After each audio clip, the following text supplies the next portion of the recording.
Welcome to Ask GameSpot. I'm Chris Waters. This is Sean McInnes, and we're talking Watch Dogs today. More specifically, I'm asking Watch Dogs on behalf of you. Yes. At Sean. I'm going to be answering the Watch Dogs questions because, unfortunately for you, I'm the one who got to play the game for about 4 hours last week. Yeah. Played it from the very beginning, got to check out some story missions, goofed around for a little while. That sounds cool. So I think I have a pretty good idea of what Watch Dogs is about. All right. I guess we'll find out at least. Here we go. If you recognize this man, notify police immediately. Our first question is from Jawsome Art over Twitter, who wonders, what sort of moral choices might we have? Meaning, do we have any choices that affect the outcome of the story element? So Watch Dogs is not, it doesn't have those branching narrative moments like you would find in a BioWare game or a Bethesda game, but I think what makes Watch Dogs interesting from a morality standpoint at least is the way you have that really immediate access to people's personal information and the way that colors your moment-to-moment decision-making. So, for example, maybe you're like infiltrating a security compound and you're about to pop a bullet into a guy's head and all of a sudden your profiler tells you he's a single dad or he volunteers at the children's hospital. Ooh, okay. Suddenly you feel like a real piece of garbage about killing the guy, so maybe you just sneak up and take him out non-lethally instead. On the flip side of that, maybe you see that somebody makes about $250,000 a year and you suddenly feel less guilty about robbing their bank account. So it kind of works both ways. Cassie V00 is wondering, will the hacking interface be easy to understand, or will it get too complicated because of how many things you can hack in the game? So, I mean, the funny thing is there's really not much of an interface to speak of. When you're looking at stuff in the world that you can hack, it's really just kind of like a subtle white outline on a security camera or a sewer grate or whatever other hackable object there is. The one that you can hack right now this second will have like a prompt on it that says like press X or square to hack security camera. So it's like, it's immediate, it's responsive, you hack that one thing. It can get a little finicky when there's like a ton of things around you because it all kind of gravitates to what's in the middle of your screen. So that's the thing that you can hack right now. Sure. But I mean, as long as you've got a pretty good command of the camera and the way that your aiming works, it's pretty simple to do. Next up, it's the Fat Guy, wondering, how do the firearms feel in Watch Dogs? Do you get more of a Last of Us bulky feel or more of a Call of Duty type vibe? Smiley face. Those are very opposite ends of the spectrum, you know? Call of Duty is very fast and frantic. Last of Us is very plodding and slow and deliberate. I think Watch Dogs is somewhere a little bit more in the middle, and in fact, the game that it reminds me a lot of is Splinter Cell, which is, no surprise, because that's also a Ubisoft game. Sure. But a lot of the time, you're using these tech gadgets as well. So Watch Dogs has like the sticky noisemaker from Splinter Cell, where you craft this little device, you chuck it in a corner, you remotely activate it, suddenly it's like chirping and drawing the attention of a guard over there so that you can sneak this way. The thing about Aiden is that he can die really fast. He's only going to take a few bullets before he dies. That's not a Kevlar trench coat? No, that is not. So the thing about Watch Dogs is you're not a bullet sponge. So for me, the game really encourages stealth. It really encourages using gadgets. I mean, you can play it as a straight up shooter. It's just going to be a lot more challenging. At least, I mean, in my experience with the game. Deluxe wants to know, can you shoot while driving? Or shoot while drive. That's the shoot while driving. Yeah, that's how one would shoot while driving. Yeah. In Watch Dogs, no, I'm pretty sure that you can. At least not in my time with the game did I discover a way to shoot while driving. And I tried. You can hack stuff while you're driving. So if you're running away from the cops, you can hack a drawbridge that you just crossed so that it goes up as the cops are driving into it to kind of stop their advancement. The developers are kind of trying to nudge you in that direction instead of like the unbridled chaos direction of just popping off a few shots into the air.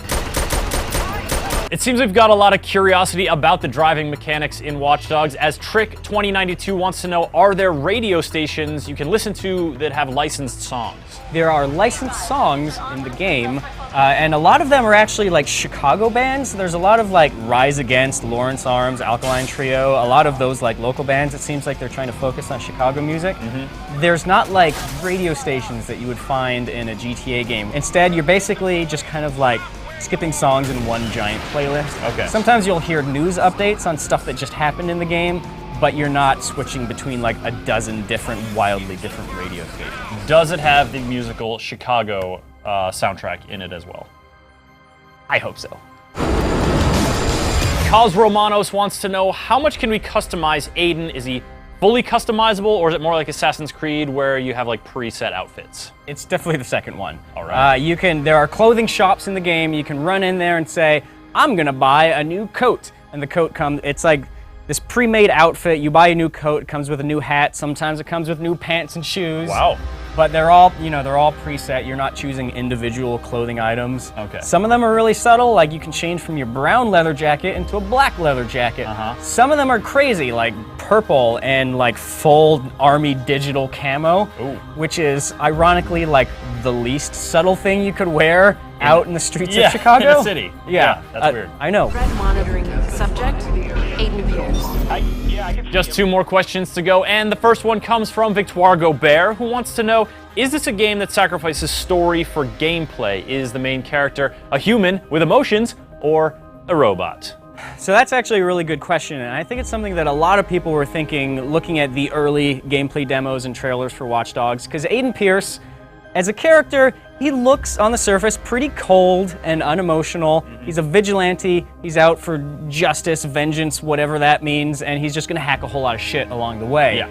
But having played the game and seeing how the story unfolds within the first few hours, I was actually pretty impressed by the way that they kind of like marry the themes of hacking with Aiden's personality. So he's a guy who's grieving, he's suffered loss, and he has this void in his life, and you know, he fills that with hacking, you know? He goes out into the world and he feels like he is in control of something, and I don't know, it's just really interesting the way that they marry those two ideas in the game. You know, that's the first few hours of the game. I don't know where they go from there with the other characters and how much he evolves as an urban vigilante. He doesn't always do the right thing, and that's pretty clear from the get-go, but he's trying, he's just a very troubled guy.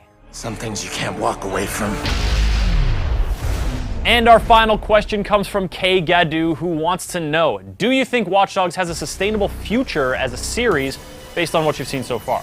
I mean, that's a broad question, right? Because it could go in any number of different ways. All I know is that I played about 4 hours of the game. I really enjoyed it. I'm really eager to play the full thing. I can't assign it a final score and say that this is the greatest game of this generation. There should be more of these. Sure, nor can you comment on the conclusion and how it sets up anything that might come to pass. Exactly. But I do think that the interesting question is, what is Ubisoft going to isolate as the kind of like overarching themes of Watch Dogs, and how are they going to apply that to future games? So like in Assassin's Creed, it's all these crazy different historical timelines and characters, but the narrative thread throughout the whole series is Templars and Assassins and their conflict together. What's that going to be in Watch Dogs? Are they going to get like super crazy with the hacking stuff as time goes on, or is it going to be something a little bit more narrative driven? I don't know. I think that's going to be kind of the big question, but you know, I really enjoyed what I played of the game so far, and I think it's going to turn out to be a good one. And that'll do it for this episode of Ask GameSpot, folks. Thank you for watching. Watch Dogs, of course, coming out in just about a month, so we're going to have a lot more on it on GameSpot in the coming month, and of course, once it's released, so stay tuned for that. And special thanks to Sean, not only for sharing your wealth of knowledge on the Watch Dogs, but also for getting through this without making any terrible dog-related jokes or meme cracks or anything like that. Thank you. Maybe just hold that thought. Oh, here you go.